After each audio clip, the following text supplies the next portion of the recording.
শেরপুরের বিখ্যাত টক মিষ্টি কুমড়ার টক দিয়ে আমরা খাচ্ছি।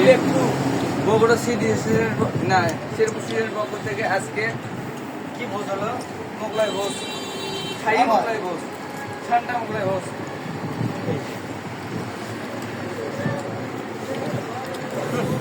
এর মধ্যে পড়ে না। টকটা কিন্তু একটু জটিল লাগতেছে। টক আমার টক ভালো না। হ্যাঁ ভালো না না কিছু নাই যাবো যেগুলো নাই ভালো থাকে টক ছাড়াই। সেই স্বাদ। সাহেব ভাই নিয়েছে সেই সময় খাওয়াই দায়িত্ব। আপনি মেনু হ্যালো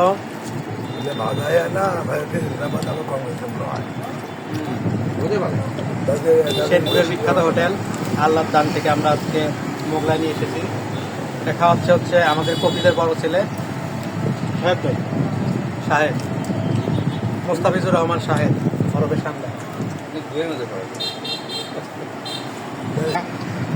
হাকিম হোসেন ঠান্ডা পান্ডা পান্ডা খাওয়া চলছে এবং টক দিয়ে ঠান্ডা বাই করা হবে।